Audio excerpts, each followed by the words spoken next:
나누도록 하겠습니다. 마가복음 11장 1절부터 12절 말씀 같이 보도록 하겠습니다. 한 절씩 교독하여 봉독해 올려드립니다. 예수께서 비유로, 이 말씀은 살아계신 하나님의 말씀입니다. 예수께서 비유로 그들에게 말씀하시되 한 사람이 포도원을 만들어 산울타리로 두르고 즙 짜는 틀을 만들고 망대를 지어서 농부들에게 새로 주고 타국에 갔더니 때가 이름에 농부들에게 포도원 소출 얼마를 받으려고 한 종을 보내니 그들이 종을 잡아 심히 때리고 거저 보내었거늘 다시 다른 종을 보내니 그의 머리에 상처를 내고 능욕하였거늘 또 다른 종을 보내니 그들이 그를 죽이고 또 그 외 많은 종들도 더러는 때리고 더러는 죽인지라. 이제 한 사람이 남았으니 곧 그가 사랑하는 아들이라 최후로 이를 보내며 이르되 내 아들은 존대하리라 하였더니 그 농부들이 서로 말하되 이는 상속자니 자 죽이자 그러면 그 유산이 우리의 것이 되리라 하고 이에 잡아 죽여 포도원 밖에 내던졌느니라. 포도원 주인이 어떻게 하겠느냐 와서 그 농부들을 진멸하고 포도원을 다른 사람들에게 주리라. 이것은 주로 말미암아 된 것이요 건축자들이 버린 돌이 모퉁이의 머릿돌이 되었나니 이것은 주로 말미암아 된 것이요 우리 눈에 놀랍도록 함을 읽어보지도 못하였느냐 하시니라. 그들이 예수의 이 비유가 자기들을 가리켜 말씀하신 줄 알고 잡고자 하되 무리를 두려워하여 예수를 두고 가니라. 아멘. 오늘 본문은 우리가 특별 새벽 기도 때 했던 말씀에 이어서 되는 말씀입니다. 예루살렘의 첫날 월요일 날 입성하실 때 무화과 나무를 저주하신 사건이 있었죠. 오늘 새벽에 말씀을 들으신 분들은 아시겠지만 그 무화과 나무 사건이 사실은 어떤 예수님의 배고파 가지고 먹을 것이 없네 하고서는 화가 나서 무화과 나무를 저주한 것이 아니라 예루살렘의 모습을 보고 예루살렘의 열매 없음을 보고 안타까워하면서 심판, 엄연히 말하면 저주라기보다는 심판하셔서 이곳이 멸망하게 될 것이다 라는 것을 예언적으로 말씀해 주신 것입니다. 그리고 그 뒤에 이제 예수님이 성전 정화 사건을 통하여서 이 무너진 예루살렘을 다시금 재건하기 위해서 무너진 성전의 기능을 재건해야 된다. 그래서 도둑질을 하고 그 사람들 장사를 하는 것들을 다 폐하시고 자신이 희생양으로서 열매 맺는 삶을 살아라 라는 의미로서 사실은 성전의 그 사건을 보게 되어지죠. 그 이야기들을 쭉 이어가는 가운데 이제 예수님이 예루살렘 둘째 날 성전에 들어가게 됐을 때 수많은 사람들이 이제 예수님을 주목하게 되었죠. 예수님이 성을 막 거닐었다라고 얘기가 나와 있죠. 거닐었다라는 것은 그냥 있는 것이 아니라 예루살렘 성에 보면 여러 가지 지역이 나눠져 있어요. 지도자들이 가는데, 일반인이 가는데, 여인이 가는데, 이방인이 가는 그 구역들이 정해져 있는데 그 구역들을 예수님이 막 휘젓고 돌아다니는 거예요. 그러니까 안 그래도 눈에 걸리는데 막 거기에다가 막 쉽게 말하면은 당시에 모든 사람들이 기본적으로 생각했던 그 모든 것들을 깨고 비이성적으로 생각하니까 사람들이 예수님을 잡아서 가르치기 시작합니다. 도대체 너 무슨 권위로 이렇게 하냐? 그러면서 권위에 대해서 물어보죠. 그럴 때 예수님이 뭐라고 얘기합니까? 야, 침례 요한이 하늘로부터 왔냐? 아니면 사람들로부터 인정받아서 된 거냐? 라는 질문을 했을 때 그 바리새인들이 만약에 하늘로부터 왔다 하면은 침례 요한이 예수님을 인정했잖아요. 나보다 신들매도 감당하지 못한다. 하나님의 아들이다라고 인정했던 그 모습들을 인정할 수밖에 없는 게 되어지고 사람으로부터 왔다 하면 하나님의 그 종으로 불림받는 사람을 사람한테 인정받은 거다라고 하면은 사람들한테 몰매 맞을까 봐 자신들은 모르겠다라고 이야기를 하죠. 사실은 그들은 이미 알고 있었을 거예요. 그가 하나님의 아들 특별한 권위 자기들이 갖고 있는 어떻게 보면 내 권위 아래 들어와서 허락을 받고 어떤 뭐 세금을 내든지 뭐 이런 식으로 해서 자기 아래에 있어야 되는데 자기의 권한에 있지 아니하고 자기의 권위 아닌 다른 영역으로 막 깨트려 자기들에게 이제 공격해 오니까 종교 지도자들은 예수님을 잡아다가 죽일 생각을 하게 되어진 것이죠. 그 권위에 대한 가르침에 이어서 예수님의 이 악한 농부에 대한 이야기를 해주고 있는 것입니다. 그러니까 이 흐름을 파악해야지만 오늘 본문 말씀이 이해가 되기 시작하는 것입니다. 근데 이 흐름을 모르고 가면은 이게 도대체 무슨 말이지? 라고 하면서 다른 쪽으로 해석하게 되어지는 것이죠. 그래서 이 권위에 대한 가르침이 무화과 나무로부터 시작해서 예수님이 깨닫지 못하자 그 종교 지도자일 뿐만 아니라 제자들을 가르치기 위해서 마지막 유언처럼 나의 권위는 이곳에서 나오는 거다라는 것을 깨닫게 하기 위해서 비유로서 알려준 것이죠. 저도 새신자 교육을 하거나 학열사 같은 걸 하다 보면 가끔 좀 어려운 신학적인 내용을 할 때가 많이 있습니다. 종종 어쩔 수 없이 하게 되는 경우가 있는데 그럴 때는 어쩔 수 없이 비유를 하는 거예요. 비유를. 예를 들면 하나님이 우리를 사랑하셔 하면은 그게 이해가 안 되는 거예요. 그러면 그걸 설명하기 위해서 어떻게 하냐? 부모가 자녀를 사랑하듯이 하나님 우리를 사랑하시는 거야. 그러면서 하나님 어떻게 사랑하셔? 자기 몸을 주기까지 사랑하시는 거야 하면서 비유적으로 이렇게 비유를 해서 그 원리를 이해할 수 있도록 만들어 주신 거거든요. 오늘 악한 농부의 비유도 사실은 예수님이 이들이 깨닫지 못하자 깨달을 수 있도록 쉽게 그들이 능히 알 수 있는 이야기들로 대치시켜서 가르쳐 주신 것입니다. 그래서 예수님이 진짜 원하시는 건 도대체 무슨 권위로 이런 일을 했느냐라는 것을 예수님이 가르쳐 주기 위하여져서 했다라는 것을 여러분 먼저 생각하시고 오늘 본문 말씀을 보면 좋을 것 같습니다.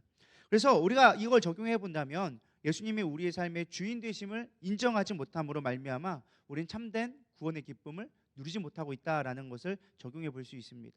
왜냐하면 권위라는 것은 예수님이 우리를 구원해 주기 위해서 이 땅에 행하신 하나님의 이루어진 일들을 말하거든요. 그러니까 쉽게 말해 예수님이 예루살렘에 무화과 나무를 저주한 사건이 예루살렘에 대한 멸망을 선언했던 것처럼 그 권위가 어디서 나느냐, 도대체 이 심판한다는 게 도대체 어디서 나왔느냐라는 것을 알 수 있도록 만들어준 게 오늘 본문의 예화다라는 것입니다. 이해가 되시죠? 조금 어렵더라도 우리 졸리더라도 잘 깨어서 듣기를 소망합니다. 그럼 우리가 예수님의 권위를 인정한다는 건 도대체 어떤 모습이냐? 첫 번째는요, 언약대로 열매를 맺어야 한다라는 것입니다. 우리 예수님의 권위를 인정한다는 것, 하나님의 말씀대로 이루어진다라는 것을 했을 때 가장 중요한 것이 우리가 언약대로 열매를 맺는 삶을 살 때 구원의 능력이 우리 가운데 임하게 되어지는 것입니다. 먼저 1절 2절을 보면 예수께서 비유로 그들에게 말씀하실 때 한 사람이 포도원을 만들어 산울타리로 두르고 집자는 틀을 만들고 막내를 지어 농부들에게 세로 주고 타국에 갔더니 때가 이름에 농부들에게 포도원 소출 얼마를 받으려고 한 종을 보내니라고 나와져 있습니다. 우리 이 이야기를 들으면 딱 쉽게 생각할 수 있어요. 포도원은 뭘까요? 포도원 주인은 누굴 얘기한 것 같아요? 어렵나 이 비유가? 포도원 주인은 하나님 바로 나오잖아요. 포도원은 어렵게 생각하시고 저 되게 쉽다 생각하고 다녔는데 쉽지 않은가 보네요.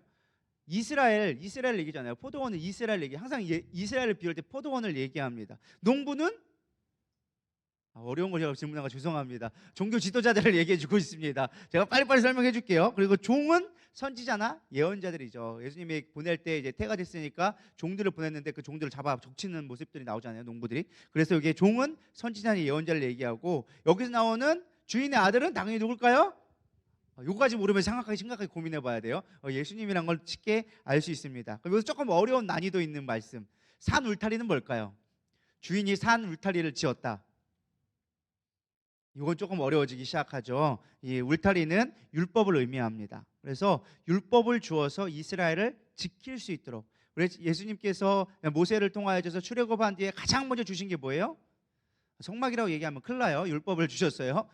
율법을 주셔서 그들의 성막을 먼저 예배를 지어주시고 그 다음에 율법을 통하여서 그 성막이 온전한 거룩한 이스라엘 백성 살 수 있도록 만들어 주신 것이 율법이었어요. 그래서 이스라엘 지키는 건 법이 지키는 거예요. 우리나라도 지금 무엇이 지켜주고 있죠? 우리나라는 법치주의 국가예요. 자본주의 국가가 아니고 우리나라는 법으로 다스려지는 나라가 우리나라인데 법이 우리를 지금 지켜주고 있는 것이죠. 그래서 율법을 의미하는데 포도원을 지키기 위해 주인이 심어놓은 보호하기 위한 것이죠. 그러니까 우리가 어떤 율법을 지킨다라고 했을 때 율법의 목적이 심판이 아니라 우리를 보호하기 위한 것이다라는 것을 여러분들 깨닫기를 소망합니다. 예를 들면 이거예요. 우리가 예배 생활하고 성경에 있는 교훈 어떤 율례를 지키고 우리가 말씀대로 다 살려고 하는 이유가 무엇이냐? 우리를 종교적 관심으로 얽매기 위한 것이 아니라 그 왜 한 거예요? 우리를 지켜주려고 구원을 잘 유지할 수 있도록 구원의 열매를 맺을 수 있도록 하기 위해서 우리에게 말씀을 주시고 그 말씀대로 너희들은 내 규례와 율례를 지키면 너희들이 창성하게 되리라는 약속을 우리 가운데 주셨다라는 것입니다. 그래서 여러분들 예배 생활도 잘 지키고 말씀도 열심히 보고 기도도 잘하는 것이 우리가 하나님의 구원의 열매를 잘 지킬 수 있는 하나님의 보호막이 되어진다라는 것을 깨닫기를 소망합니다. 어쨌든 중요한 건 이제 2절을 보면 중요한 말이 나와요. 때가 이름에 농부들에게 포도원 소출을 얼마를 받으려고 한 종을 보내니 때가 이름에라고 나와져 있습니다. 때가 이르렀다라는 것은요 좀 깊이 있게 생각해 봐야 되는데 주인이 약속한 때가 되었다라는 거예요. 그래서 소작농이 지불해야 할 열매 어떤 그 값을 받기 위한 약속한 때가 되어졌다라는 것입니다. 여기서 잠시 묵상해 볼 것이 하나님은 정하신 때가 있다라는 거예요. 믿으십니까? 그래서 계약한 때가 되면 반드시 결산을 해야 돼요.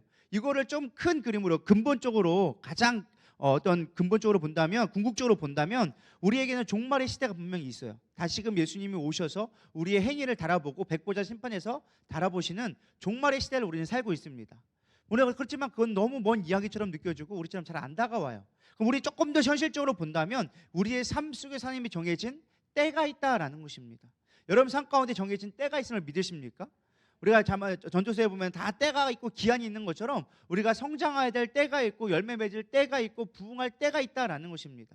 사실 저는 예전에는요 목회를 하다 보면 막 조급함에 있었어요. 빨리 부흥해야 되고 빨리 성장해야 되고 빨리 내가 뭘 이렇게 열심히 해야지만 뭔가 이루어진다라는 늘 그런 마음이 있었습니다.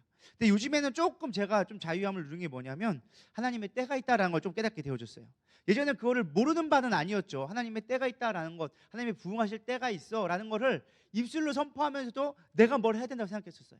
근데 요즘에는 하나님의 때가 있다라고 생각하니까 최선을 다하는 건 동일하지만 조급함은 조금 사라지기 시작하는 거예요. 어차피 이루어질 거야. 어차피 이루어질 거야. 나는 하나님의 뜻 가운데서 내가 잘 머물러 있으면 돼. 하나님 앞에 내가 구하면 돼. 라는 것들을 깨닫기 시작하는 거예요. 그러면 내 방법을 내려놓게 되기 시작하는 거예요. 내가 안 됐다고, 내 계획대로 되지 않았다고 그걸 갖고 억울할 필요도 없고 화낼 필요도 없다라는 것입니다. 여러분 하나님의 때를 분별할 수 있기를 소망합니다. 우리는 지금 이 마지막 때를 살아가고 있어요. 이 때를 분별할 수 있어야 돼요. 하나님이 분명히 계획하신 것이 이루어짐을 믿고 우리 그것에 순종하며 나갈 수 있는 영적 믿음의 눈이 띄어지기를 축복합니다. 골로새서 1장 10절에 보이게 나와져 있습니다. 주께 합당하게 행하여 범사에 기쁘시게 하고 모든 선한 일에 열매를 맺게 하시며 하나님의 아는 것에 자라게 하시고, 주께 합당하게 하기 위해서 범사에 다 때가 있다라고 하는 거예요. 우리에게 정해진 때가 있다. 근데 그 때는 무엇을 하기 위한 것이냐? 열매를 맺게 하기 위한 것이다 라고 이야기해 주고 있어요. 여기서 가장 중요한 건, 이 때에 가장 중요한 건 열매를 거두러 오신다라는 것입니다. 우리 삶 가운데 우리가 어떠한 열매를 맺느냐가 정말 중요한 것입니다. 구원은 값없이 주어지는 것이 아니에요. 물론 우리가 그리스도의 피값으로 구원받았지만 우리가 해야 될 열매 맺는 삶이 반드시 있다라는 것입니다. 계약을 맺었어요. 내가 너를 구원해 줄게. 주인이 가가지고 계약을 했어요. 주인이 한 소장농에 불러가지고 야 내가 이제 내 땅을 줄 테니까 네가 여기서 열매를 맺어. 그리고 그 값을 나에게 돌려주면 너는 온전하게 한 거야 라고 약속해 준 거예요. 그게 계약이라는 거예요. 근데 지금 보실 때 때가 되었는데 이 농부들은 뭐 한 거예요? 열매가 없었다라는 것입니다. 예수님이 그거를 비유적으로 얘기해 주고 있는 거예요. 우리가 구원을 얻게 될 때 지켜야 될 계약이 있어요. 그건 뭐예요? 열매를 내야만 한다라는 것입니다. 그게 우리 신앙생활에 무엇보다 중요한 것입니다. 근데 어리석은 소장농들은요 열매를 맺지 못하니까 그의 종들을 때리고 괴롭혀고 심지어 아들까지 죽이게 되어지는 것을 보게 되어집니다. 하나님 앞에서 판단되는 것은요 결국 우리가 열매로 판단되어진다는 거예요. 본문의 배경이 사실은 구약에 있는 배경입니다. 이사야서 5장 1절부터 7절에 있는 말씀인데 비슷하게 나와져 있어요. 똑같은 구조로 되어져 있어요. 한번 1절부터 4절까지만 먼저 읽어보도록 하겠습니다. 시작. 나는 내가 사랑하는 자를 위하여 노래하되 내가 사랑하는 자의 포도원을 노래하리라. 내가 사랑하는 자에게 포도원이 있으며 심히 기름진 사내로다. 땅을 파서 돌을 제하고 극상품 포도나무를 심었도다. 그 중에 망대를 세웠고 또 그 안에 술틀을 팠도다. 좋은 포도 맺기를 바랐더니 들포도를 맺었도다. 예루살렘 주민과 유다 사람들아 구하노니 이제 나와 내 포도원 사이에서 사례를 판단하라. 내가 내 포도원을 위하여 행한 것 외에 무엇을 더할 것이 있으랴. 내가 좋은 포도 맺기를 기다렸거늘 들포도를 맺음은 어찌 됨인고. 예수님이 그냥 말씀하신 것이 아니라 그들이 알아들을 수 있도록 구약에 있는 이야기를 가져다가 사실은 비유를 해준 거죠. 근데 그 비유가 똑같잖아요. 사실 내용이 거의 스토리가 똑같죠. 근데 중요한 조금 구체적으로 나오는 게 뭐냐면 포도 맺기를 바랐더니 들포도를 맺었다. 내가 너희들에게 최상의 것들을 다 제공해 주었다. 가장 좋은 종자를 주었고 가장 좋을 수 있도록 들풀 못하도록 옆에다가 울타리를 쳐주고 거기다가 좋은 것들로 최대껏 너희들이 좋은 열매만 맺으면 되는데 열매를 맺지 못하고 들포도를 맺었으니 이제 너와 나 사이에 뭐하자? 판단하자. 그게 때가 되었다라는 거예요. 심판하자라는 거예요. 지금 계속 나오는 이야기가 뭐예요? 심판에 대해서 얘기하고 있는 거예요.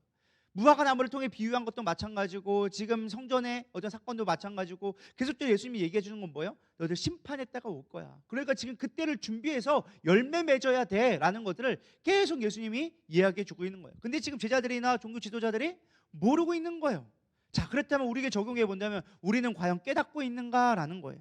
지금 우리가 마지막 때를 살아가고 우리가 하나님의 말씀을 계속 들음에도 불구하고 여전히 우리 가운데는 2000년 전의 사건으로 끝나버리고 우리가 마지막 때에 열매 맺지 못하는 삶을 살아간다면 우리도 동일한 전철을 밟을 수밖에 없다라는 것입니다. 여기 병행 구절에 보면 이렇게 나와져 있습니다. 12장 9절에 보면 포도원 주인이 어떻게 하겠느냐, 와서 그 농부들을 진멸하고 포도원을 다른 사람에게 주리라 라고 나와 있잖아요. 근데 여기 뒤에 보면은 마태복음에 보면 동일한 병행 구절인데 이렇게 얘기해 주고 있어요. 그들이 말하되 그 악한 자들을 진멸하고 포도원은 제때에 열매를 바칠 만한 다른 농부들에게 새로 줄지니이다. 지금 차이가 있죠. 뭐가 나와져 있어요? 앞에는 뭐라고 나와 있었어요?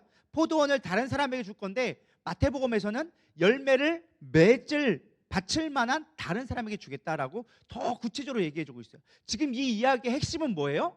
열매라는 거예요. 열매. 하나님의 권위에 우리가 순종하는 건 무엇이냐? 열매 맺는 삶을 살게 되어야 한다라는 것입니다. 이게 여기 보면요, 농부들이 막 종들을 죽이고 그 유산을 빼앗자라고 얘기하니까 그들의 욕심이 많아가지고 우리의 욕심 때문에 심판받는다, 막 이런 생각을 할 때가 있는데 그렇지 않다라는 거예요. 지금 주인이 가장 살펴보고 있는 건 뭘 바라보고 있는 거예요? 열매가 있느냐 없느냐. 다른 거 얘기하고 있는 게 아니에요. 열매가 있느냐 없느냐만 계속 이야기해주고 있다라는 것입니다. 오늘날 많은 크리스천들이 예수를 믿는다고 하면서 하나님과 맺은 언약을 우리가 망각하고 있습니다. 하나님 우리를 구원해 주셨을 때는요, 그냥 너 잘 먹고 잘 살아라, 천국에 와라, 그렇게 단순한 얘기가 아니라는 거예요. 우리에게 구원해 주셨을 때는 반드시 계약 조건이 있어요. 너는 좋은 열매를 맺어야 돼. 믿으십니까? 우리가 하나님을요 자판기나 도깨비 방망이처럼 여기서는 안 된다라는 것입니다. 내가 구하면 하나님이 주실 거야, 이런 단순한 자판기 개념이 아니라 내가 너를 포도원, 내 소장농에 내가 만들어 놓은 내 나라에 종으로 뽑아놨어. 너는 이제 열매를 맺어야 돼. 내가 너에게 가장 좋은 것을 준비해줘서 구원을 준비해줬는데 너희들이 이 구원의 열매를 맺지 못한다면 너희들의 구원은 헛된 거야 라고 가르쳐주고 있다라는 것입니다. 우리는 언약을 지켜야 합니다. 요한복음 15장 16절에 이렇게 얘기해주고 있습니다. 너희가 나를 택한 것이 아니요 내가 너희를 택하여 세웠나니 이는 너희로 가서 열매 맺게 하고 또 너희가 열매를 항상 있게 하여 내 이름으로 아버지께 무엇을 구하든지 다 받게 하려 함이니라. 우리가 선택되어져서 하나님 내가 구원받았어요, 교회 나왔어요, 나 구원해 주세요, 이게 아니라 내가 너를 이미 지명하여서 불렀어. 내가 너를 택한 거야. 근데 택했을 때 그냥 택한 것이 아니라 너희로 가서 뭐 하게 하려고? 열매 맺게 하려고 내가 너를 택했다라고 얘기해 주는 거야. 그러니까 우리가 열매 맺을 수 있도록 부름받은 자라는 것입니다. 근데 우리는 그 사명을 잊어버리고 그냥 하나님 나에게 좋은 거 주세요 이렇게만 얘기하고 있으니까 하나님과의 관점에서는 어떻게 되는 거야? 좋은 열매를 맺는 게 아니라 들포도를 맺게 되어지는 나쁜 열매를 맺게 되어지게 됐다라는 것입니다. 적용하면 그렇습니다. 여러분 열매 맺는 삶을 살고 계십니까? 어떻게 하면 열매를 맺을 수 있는 삶을 살아갈 수 있을까? 이게 사실 우리에게 가장 중요한 문제 중에 하나예요. 성경은 우리에게 자세하게 가르쳐주고 있습니다. 우리 요한복음 15장 4절 다 같이 읽어보겠습니다. 시작. 나무여 너희는 가지라. 그가 내 안에 내가 그 안에 거하면 사람이 열매를 많이 맺나니 나를 떠나서는 너희가 아무것도 할 수 없음이라. 아멘. 정확하게 예수님이 알려주고 있어요. 내가 너희 안에 너희가 내 안에 있으면 사람이 많은 열매를 맺게 된다라고 가르쳐주고 있어요. 근데 중요한 건 우리가 하나님 없이 열매 맺으려고 할 때가 너무 많다라는 거예요. 그러니까 들포도를 맺을 수밖에 없다라는 거예요. 가장 중요한 건 우리가 스스로 열매 맺을 수 없고 주님 안에 있을 때만 맺을 수 있다라는 것을 빨리 깨달아야 된다는 거예요. 여기서 중요한 건 무엇이냐? 우리 쉽게 생각하면 내가 교회 다니면 열매 맺겠지라고 쉽게 생각할 수 있는데 쌍방적인 거라는 걸 항상 우리가 생각을 해야 된다라는 것입니다. 그가 내 안에 있어야 하고 내가 그 안에 예수님 안에 거할 때만 열매 맺는다라고 얘기해주고 있어요. 그냥 너희가 내 안에 있으면 열매 맺어라고 하지 않고 너희가 내 안에 내가 너희 안에 있을 때 열매 맺는다. 쌍방이라는 것입니다. 이게 되게 쉬워 보이는 문제지만 절대 쉬운 문제가 아니라는 거예요. 쉽게 말하면 우리가 교회, 그리스도의 몸된 교회가 돼서 예수님 안에 거해야 돼요. 근데 중요한 건 무엇이냐? 성령님이 내 안에 거하실 때 우리 열매 맺게 되어지는 거예요. 그러니까 여러분들이 교회가 되는 것으로 끝이 아니라 성령의 역사에 말미암아 뭐 해야 돼요? 성령 안에 거하는 삶.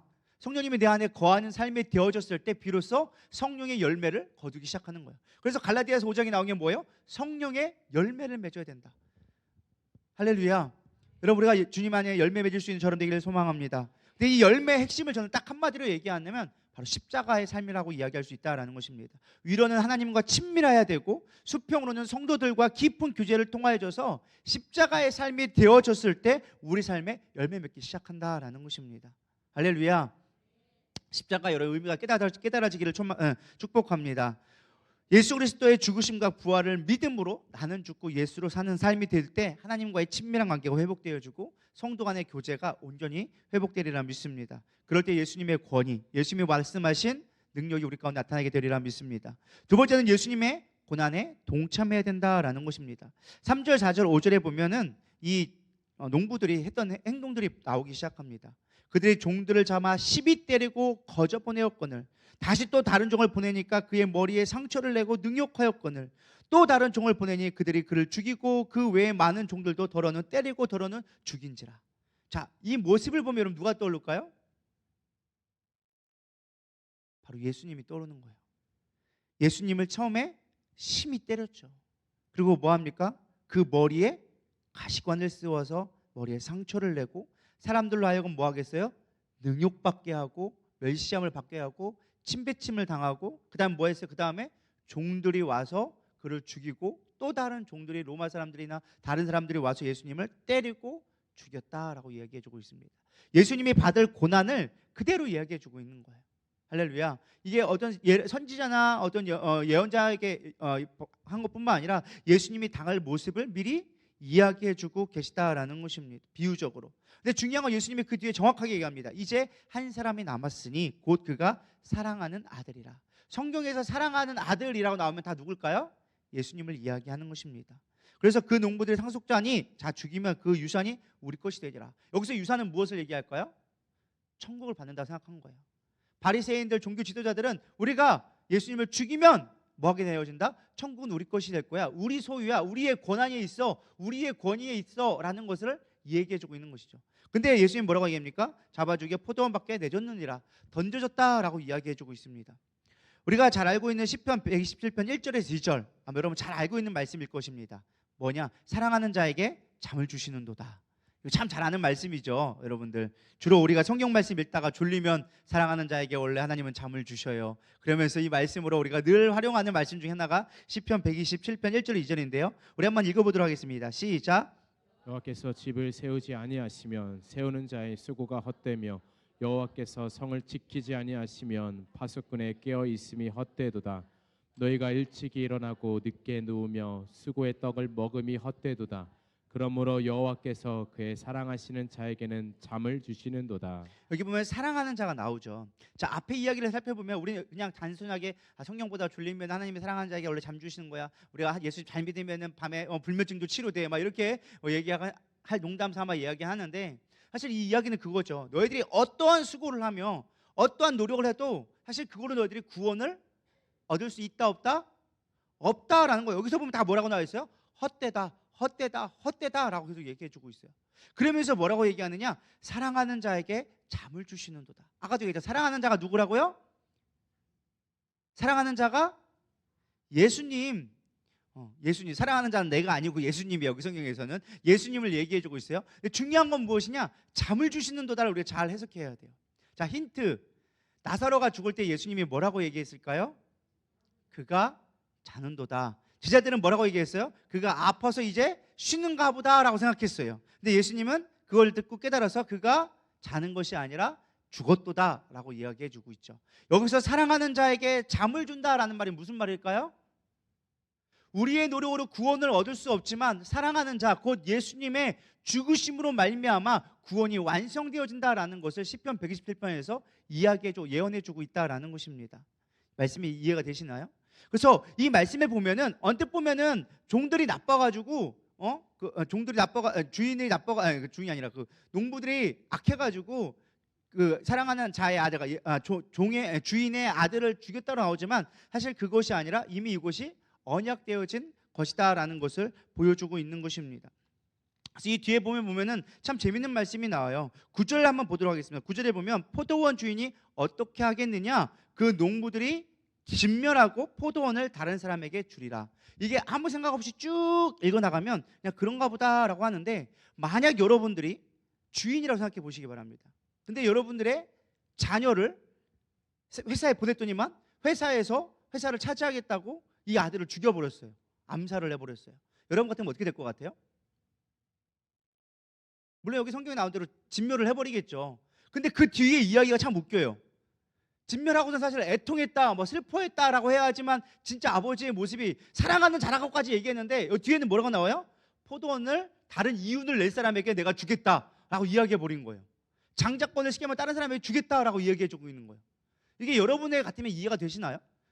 이게 물론 해석상의 차이긴 하겠지만 저는 이게 좀 이해가 잘 안 되는 거예요. 아니, 자식을 잃었는데 아버지가 생각하는 건 돈밖에 모르는 거야. 지금 상황이 여기에 나와 있지 않았지만 아까 뭐라고 했어요? 다른 열매를 맺을 사람에게 내가 다시금 그 사람에게 주겠다라고 성경 말씀 마태복음에 나와 있잖아요. 그러니까 이게 하나님의 모습과는 조금 우리가 조금 상이한 모습이 나오는 거야. 도대체 왜 그러지? 하나님이라면은 아들을 바친 거에 슬퍼하거나 화를 내거나 억울해하거나 뭐 이런 모습이 나와야 되는데 그 얘기 쏙 빼먹고 뭐라고 나오느냐? 내가 다른 돈 벌어줄 사람에게, 열매를 맺을 사람에게 이것을 주겠다라고 약속해 주고 있는 거예요. 어떻게 보면 이해가 잘 되지 않는 것이죠. 사실 여기에는 하나님의 뜻이 있습니다. 십자가 자체가 하나님의 계획 가운데 있다는 거예요. 우린 계획된 일에는 슬퍼하지 않습니다. 믿으십니까? 이미 그건 계획된 일이고 하나님의 십자가로 십자가에 내놓기에 작정하셨기 때문에 그거에 대해서 하나님은 더 이상 슬퍼하지 않는 거예요. 예수님도 마지막에 뭐라고 합니까? 겟세마네 동산에서 아버지의 뜻대로 이루어 주옵소서, 이루어지이다라고 기록합니다. 아버지의 뜻이라고 이미 예약하고 있는 거예요. 십자가만이 하나님의 사랑을 드러낼 수 있는 가장 완벽한 일이기 때문에, 예수님의 죽으심만이 하나님의 사랑을 드러낼 수 있는 가장 완벽한 길이기 때문에 그 길을 가기로 작정되어졌다라는 것입니다. 그럼 중요한 건 우리는 어떻게 십자가의 사랑에 반응해야 될까? 전 이것이 실제로 우리에게 적용될 문제라고 생각되어집니다. 전 이 답이 어디에 있느냐? 요한복음 3장 16절과 17절 말씀이 있다고 믿습니다. 우리 한번 같이 읽어보겠습니다. 시작. 하나님이 세상을 이처럼 사랑하사 독생자를 주셨으니 이는 그를 믿는 자마다 멸망하지 않고 영생을 얻게 하려 하심이라. 하나님이 그 아들을 세상에 보내신 것은 세상을 심판하려 하심이 아니요 그로 말미암아 세상이 구원을 받게 하려 하심이라. 아멘. 이 요한복음 3장 16절 말씀, 17절 말씀을 오늘 본문과 대조해 본다면 포도원의 그 농부들을 심판하려는 게 목적이 아니라는 거예요. 가장 큰 목적은 뭐예요? 그 이에 다른 열매를 맺을 사람들을 구원하기 위한 것이 목적이었다라는 것입니다. 아들을 죽은 게 중요한 게 아니라 그 아들을 통해서 이루실 일들에 더 주목하고 있다라는 것입니다. 그럼 우리가 해야 할 일은 무엇이냐? 딱 하나예요. 그를 믿는 거예요. 이걸 제자들이 물어봤어요. 요한복음 6장 28절 29절에 그들이 묻되 우리가 어떻게 해야 하나님의 일을 하오리까? 예수께서 대답하여 이르시되 하나님께서 보내신 일을 믿는 것이 하나님의 일이니라 하시니, 우리가 할 수 있는 가장 십자가에 대한 반응은 예수님을 믿는 거예요. 예수님이 나의 구원자이심을 믿고 예수님이 나의 생명 되심을 믿을 때 우리가 온전한 주님의 권능을 인정하게 되어진다라는 것입니다. 이게 참 쉬운 것 같아도 쉽지가 않아요. 우리는 예수님을 믿는다고 얘기하지만 조금만 우리의 환경이 달라지면 믿지 못할 때가 너무 많다라는 것입니다. 내 생각이 앞서고 내 판단이 앞서고 하나님이 신실하신 하나님이라는 것을 인정하지 못할 때가 너무 많다라는 것입니다. 근데 우리가 하나님의 일을 하는 거, 하나님의 십자가에 대한 반응은 무엇이냐? 믿는 거예요. 그 길이 죽음의 길인 것처럼 보여도 뭐 하는 거예요? 믿는 거예요. 예수님이 가셨던 것처럼 겟세마네 동산에서 눈물을 흘리며 땀방울이 핏방울이 되기까지 기도했던 그 과정이 우리가 걸어가야 될 길이다라는 것입니다. 그래서 우리에게 필요한 건 뭐예요? 자기 십자가를 지고 따르는 거예요. 여러분들 그 은혜가 있기를 소망합니다. 마지막 세 번째는요, 모퉁이 돌이 되는 삶이 세워져야 된다라는 것입니다. 사실 본문을 읽다 보면은 갑자기 생뚱맞은 표현이 나옵니다. 포도원 이야기하다가 갑자기 모퉁이 돌이나 이야기가 나와요. 여러분 이게 연결이 되시나요? 여기 보면 본문 말씀에 그러잖아요. 이게 포도원 얘기하고 있다가 갑자기 10절에 너희가 성동의 건축자들이 버린 돌이 모퉁이 머릿돌이 되었나니 라는 말씀을 못 들어봤냐? 갑자기 예수님이 생뚱맞은 이야기를 해요. 이게 사실은 번역이 조금 한계이긴 해요. 우리나라 번역하면 이상하죠.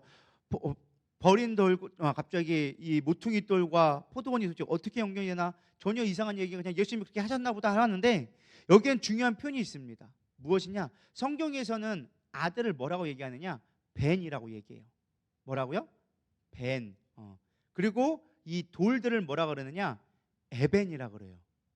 에벤. 여러분들 알고 있는 단어가 있을걸요? 에벤에셀. 에벤에셀이 뭘까요? 도운 돌. 그러니까 쉽게 말하면은 도와주는 돌. 그게 에벤에셀이에요. 그러니까 에벤은 돌이고 에셀은 돕다라는 거, 도움의 돌이라는 뜻이 에벤에셀이라는 뜻인데, 사실 여기에 보면은 성경이 이제 사무엘이 미스바에 어떤 전쟁이 왔을 때 미스바와 센 사이에 기념비를 세우면서 하나님이 여기까지 우리를 인도해 주셨다, 보호해 주셨다라는 뜻으로 기념비를 세우면서 에벤에셀이라는 말을 썼거든요. 에벤이란 말이 돌이에요. 그러니까 쉽게 말하면 너희들이 버린 아들이 뭐가 되었다? 애가 버려졌다라는 건데 바깥으로부터 됐다는 거예요. 에벤 하니까 뭐예요? 바깥으로 버린 돌이 건축돌이 되어졌다. 그러니까 예수님이 쉽게 말하면 언어적 유희를 한 것이죠. 이게 별로 우리는 언어에 대한 감각이 없으니까 이게 뭐 그런가 보다 싶은데, 예수님이 이런 거예요. 너희들은 벤을 버렸어. 근데 그 버린 벤이 모여져서 뭐가 되겠다? 건축자의 돌이 되어졌다. 이제 나의 집을 세우게 될 거야. 하나님의 성전을 세우게 될 거야 라는 말로 가르쳐주고 계시다라는 것입니다. 이게 성경을 조금 깊이 연구하면 재밌는 부분인데, 그렇지 않고 이게 도대체 뭔 말인가 싶을 수도 있을 것입니다. 어쨌든 건축자의 버린 돌이 되어졌다. 사실 이 말씀도 그냥 예수님이 그냥 한 말이 아니라 구약에 있는 시편의 말씀을 인용해서 한 거예요. 시편 118편 22절 23절. 건축자의 버린 돌이 집 모퉁이의 머릿돌이 되었나니 이는 여호와께서 행하신 것이요 우리 눈에 기이한 바이다. 이게 이미 뭐 하던 거라는 거예요. 예수님께서는 계속 뭘 얘기해주고 있어요? 하나님의 권위에 대해서 얘기해주고 있는 거예요. 이게 하나님의 계획하신 일이고 그 계획한 것은 반드시 이루어진다라는 것을 계속 보여주고 있는 거예요. 이해가 되시나요? 제가 아까 맨 처음에 시작할 때 뭘 얘기했어요? 무화과 비유를 얘기했어요. 무화과 비교하면서 야, 이 예루살렘이 열매를 맺지 못하니까 지금 멸망하게 되어질 거야. 그리고 너희들 지금은 보지 못하지만 그 멸망한 게 이루어질 거야 라는 것을 얘기해주고 있죠. 근데 그들이 그거를 깨닫지 못하고 제자들은 뭘 얘기하고 있어요? 이런 능력이 어디서 나왔습니까? 무화과 나무가 말랐어요 라고 얘기하니까 예수님이 야, 너희들이 그런 권능이 아니라 하나님 나라가 이루어지는 것을 너희들 봐야 돼. 하나님의 뜻이 이루어진 걸 볼 때 너희들의 모든 것이 믿는 자에게 다 그대로 이루어지게 될 거야 라는 걸 가르쳐줬을 때, 제자들이 못 알아듣고 또다시 바리새인들이 와서 도대체 너는 무슨 권위로 그렇게 하냐? 왜 그 일이 이루어지게끔 만들어느냐? 신비한 일이 왜 이루어지냐? 라고 얘기했을 때 예수님은 뭐라고 얘기한 거예요? 이미 계획된 거기 때문에 우리가 그것을 바라보면 된다라는 것을 계속 얘기해 주는 거예요. 여러분 눈치 보니까 아직 못 알아본 눈치인 것 같은데, 계속 권위에 대해서 얘기했고, 권위는 하나님의 계획한 것이 이루어지는 것이 계획이다. 그러니까 내가 말했다고 되는 것이 아니라 하나님의 뜻 가운데 믿음으로 반응하면 그것이 하나님의 계획한 경륜 가운데 있기 때문에 반드시 이루어진다라는 것들을 지금 가르쳐주고 있다는 거예요. 그럼 정리해보면 무엇이냐? 우리 삶 가운데 우리가 정말 중요하게 기도해야 되고 우리가 하나님의 권위를 인정한다는 건 무엇이냐? 믿음으로 말미암아 하나님의 뜻이 이루어질 것을 구해야 된다는 거예요. 이게 깨달아지시나요? 조금 제가 너무 오늘 좀 본문이 좀 어려운 얘기긴 한데 여러분 깊이 들어가면 조금 이게 깨달아질 거라 믿습니다. 권위에 대해서 계속 얘기하고요. 권위. 근데 권위는 어떤 능력이 아니라 엑수시아, 하늘로부터 내려오는 하나님이 주시는 약속이라는 거예요. 권세, 능력이라는 거예요. 근데 그 능력이 예수님이 하고 싶어서 내가 이렇게 했어 라는 게 아니라 이미 계획된 것이 하나님은 성취해 가는 것이다 라는 것을 권위로서 인정해 줬다는 거예요. 그럴 때 우리가 하나님의 권위를 이루어지고 그 권위를 통하여져서 하나님 나라가 세워지기 시작한다라고 얘기하는 거예요. 그러면서 건축자의 버린 돌이 모퉁이 돌이 되어진다. 코너스톤이 되어진다. 우리가 건물을 지을 때 가장 중요한 것 중에 하나가 뭐예요? 요즘에는 뭐 짓대로지만 옛날에는 돌로 건축하다 보니까 머릿돌이라는 걸 반드시 지을 수밖에 없었어요. 가장 먼저 기준이 되는 거. 야, 여기부터 시작해서 이제 뺑 돌려가지고 사각으로 돌려서 다시 도로하게 되어지는 기초석. 그거를 코너스톤 머릿돌이라고 얘기하는 거예요. 물론 요즘에야 그냥 장식품으로 머릿돌 붙여놓지만 옛날에는 그 돌이 가장 중요한 돌이 되어진 거예요. 그래서 시작이 되어지는 거, 우리가 교회를 세워가는 가장 중심이 되어진 게 뭐예요? 예수님이 되어져야 한다는 거예요. 여러분 교회 올 때 무엇을 오게 되어집니까? 무엇을 바라보고 오십니까? 아, 갔더니 김 집사랑 나랑 친해. 아, 저 목사님의 말씀을 들었더니 뭔가 인생에 도움이 될 것 같아. 아, 저 장로님하고 했더니만 저 장로님은 물질이 많으니까 내가 거래하기 좋을 것 같아. 여러분 이런 거로 나오십니까? 우리의 시작이 무엇이냐? 우리가 교회가 되어진다는 것은 예수 그리스도가 우리의 기초가 되어져야 된다는 거예요. 그럴 때 우리가 교회가 세워진다라는 것입니다. 우리 에베소서 2장 20절에서 22절 말씀 보도록 하겠습니다. 에베소 2장 20절에서 22절 다 같이 읽어보겠습니다. 시작. 너희는 사도들과 선지자들의 터 위에 세우심을 입은 자라. 그리스도 예수께서 친히 모퉁이 돌이 되셨느니라. 그의 안에서 건물마다 서로 연결하여 주 안에서 성전이 되어가고 너희도 성령 안에서 하나님이 거하실 처소가 되기 위하여 그리스도 예수 안에서 함께 지어져 가느니라. 아멘. 이것이 하나님의 권위라는 거예요. 무슨 권위냐? 하나님이 교회를 세우기로 작정해 주셨어요. 누구를 통해서? 예수 그리스도를 모퉁이 돌로 하여줘서. 근데 중요한 건 이 모퉁이 돌이 지어졌으면 이제부터 해야 되는 건 무엇이냐? 우리가 서로 연결되어져서 하나님의 성전이 되어져 가는 거예요. 우리 정말 하나님의 권위를 인정한다는 거, 하나님의 뜻이 이루어진다라는 것이 무엇이냐? 교회를 세워갈 때 그 뜻이 이루어지기 시작한다라는 것입니다. 우리는 예수님의 권위에 대해서 계속적으로 묵상을 하고 있습니다. 예수님이 계속 끊임없이 제자들에게 마지막 시대에 얘기한 건 무엇이냐? 나의 뜻은 반드시 이루어진다. 나의 계획은 반드시 성취되어진다. 너희의 힘으로 되는 것이 아니라 너희가 내 안에 믿음으로 말미암아 열매를 맺고 그 열매의 값을 그때가 되었을 때 돌렸을 때 너희들의 교회가 되어진다. 그렇게 해서 서로가 한 몸이 되어져야 되고 내가 모퉁이 돌이 기초석이 될 테니 나를 믿음으로 말미암아 너희들이 교회를 세워가기를 바란다. 이게 마지막 예수님의 우리에게 주시는 말씀이라는 거예요. 제자들에게 그리고 종교 지도자들에게 어떻게 보면은 예수님이 종교 지도자들과 싸운 모습처럼 보입니다. 계속 책망하고 원망하고 종교 지도자들이 싫어하는 것만 골라 사는 모습을 보니까 마치 종교 지도자들과 싸운 것처럼 보이지만 제가 깊이 묵상하다 보니까 그렇지 않더라고요. 예수님은 종교 지도자들이 깨닫기를 원하시는 거예요. 너희들이 보복원이 되어야 되는데 너희들이 교회를 세워가야 되는데 너희들이 지금 가장 앞잡이가 되어 있으니 방해물이 되어져 있으니 어떡하냐. 너희들 좀 깨닫기를 원한다. 끊임없이 논쟁하셨던 건 뭘까요? 제가 경험해보니까 싫은 사람은 안 부딪히면 그만이야. 안 보면 그만이야. 근데 예수님은 끊임없이 서기관과 율법자들과 바리새인과 끊임없이 논쟁하셨어요. 마지막 그 일주일간 귀한 그 시간 가운데 그 귀한 하루를요 논쟁하는데 다 쏟아부으셨어. 왜 그러셨을까요? 하나라도 바꾸고 싶어서. 어떻게 보면 우리가 그런 모습이 갖고 있지는 않나. 우리가 너무 머리가 커지고 너무 우리의 관심에 묻어져서 하나님의 주시는 그 메시지를 듣지 못하고 그 중요한 의미를 깨닫지 못하고 계속적으로 우리는 딴 얘기만 하고 있는 거예요. 예수님 우리에게 계속 얘기합니다. 아니다. 하나님의 권위는 하나님의 계획하신 건 반드시 이루어질 거야. 너희들이 마지막 때를 살아가고 있어. 너희들은 나의 사랑하는 아들을 버렸지만 이제는 내가 너희 깨닫기 원하는 건 열매를 맺을 수 있는 자를 하나님 찾고 계셔. 만약에 하나님이 정말로 그 아들을 귀해 여겼다면 그 안에 있는 사람들 다 죽였어야죠. 다 증멸하고 내가 아들을 애통하면서 다른 방법을 찾았겠죠. 근데 거기 나온 이야기가 뭐예요? 열매를 맺을 다른 사람에게 내가 찾겠다라고 얘기해주고 있는 거예요. 바로 우리를 향해 이야기해주고 있는 것입니다. 열매 맺을 다른 하나님의 백성, 양자 삼을 내 아들 삼을 자를 찾고 계시다는 거예요. 전 여러분들이 그런 자가 되기를 소망합니다. 그것이 예수님의 권위, 하나님의 권위를 깨닫는 자의 모습이라는 거예요. 하나님이 이미 우리 가운데 영원한 계획을 주셨어요. 영원한 경륜을 주셨어요. 그 경륜을 우리는 이뤄가기 위해서 모퉁이 돌 대신 예수님을 중심으로 해서 교회를 세워가야 되는 거예요. 다음 세대를 세워야 하고 우리의 교회들이 세워질 수 있도록 여러분 우리 몸부림쳐야 한다는 것입니다.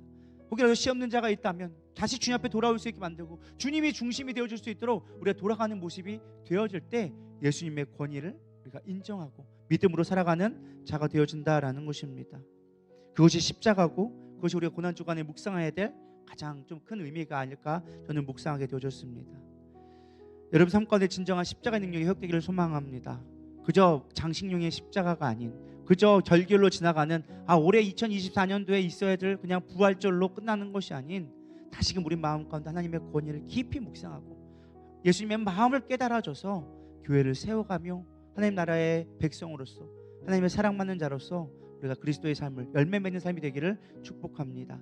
우리 이 시간 본어게인 찬양하시면서 우리 기도로 나아가도록 하겠습니다.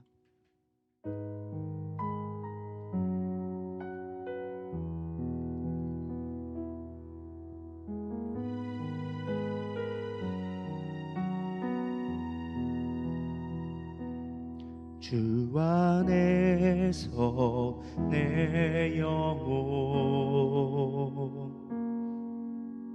다시 태어나 이전 것은 지나고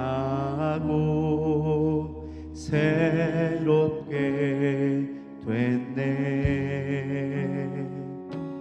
죄로 물든 내 영혼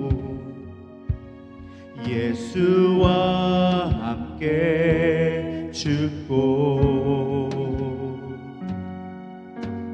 부활 생명 내 안에 새로운 삶이 열렸네.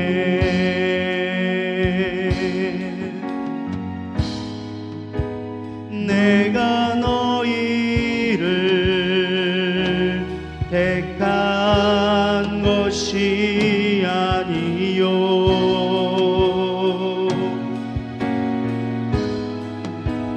내가 너희를 택하여 세웠나니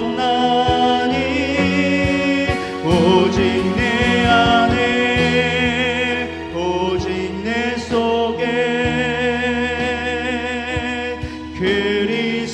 그리스도가 사네. 오직 내 삶에 오직 내 맘에 그가 주인 되시네. 내 생명 그 안에 그의 생명 내 안에 나의 삶이 이전과 같을 수 없네. 내 생명 그 안에 그의 생명 내 안에 나의 삶이 이전과 같을 수 없네.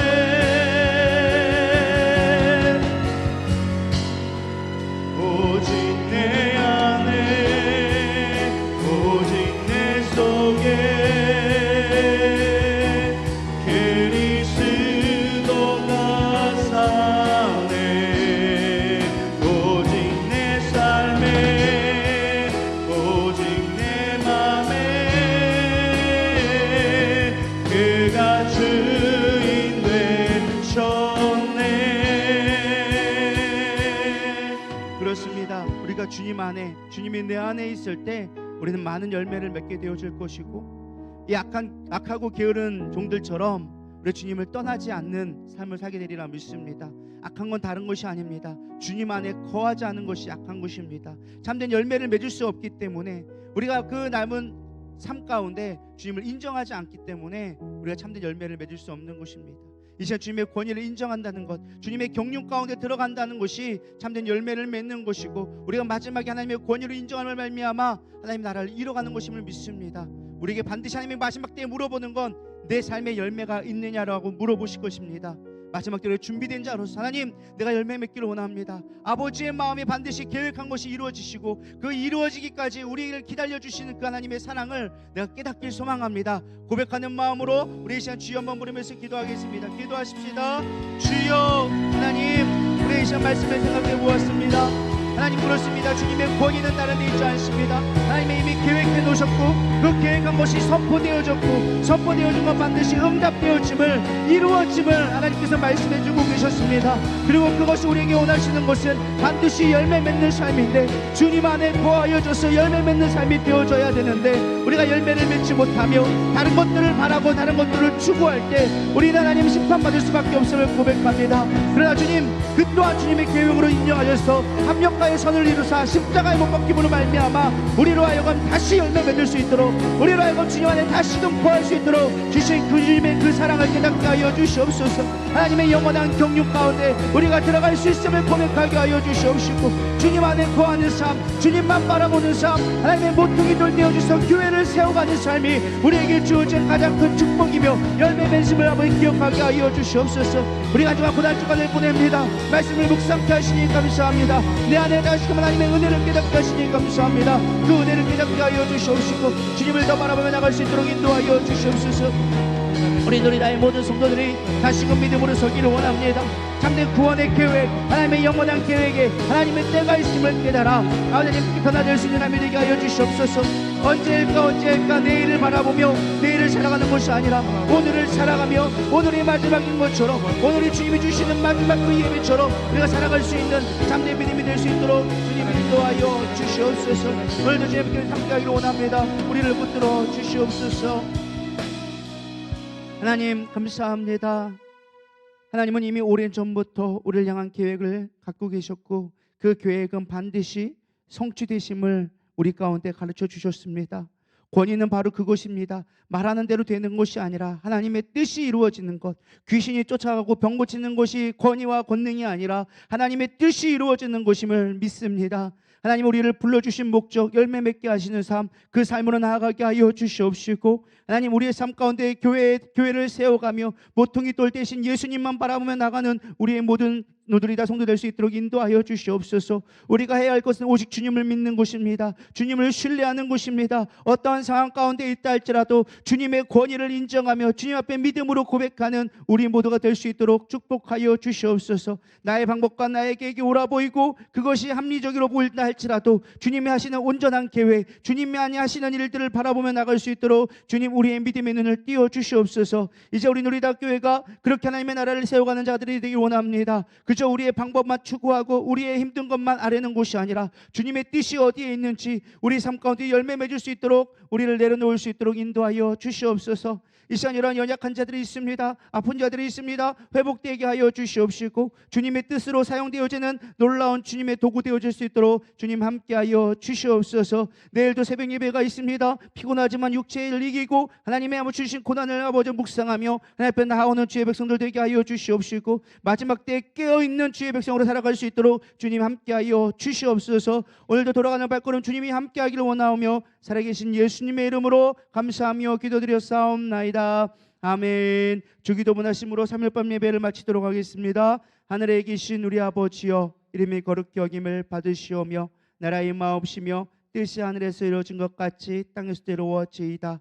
오늘날 우리에게 일용할 양식을 주옵시고 우리가 우리에게 죄진 자를 사하여 준 것 같이 우리의 죄를 사하여 주옵시고 우리를 시험에 들게 하지 마옵시며 다만 악에서 구하옵소서. 나라와 권세와 영광이 아버지께 영원히 있사옵나이다. 아멘. 오늘 청소 있습니다.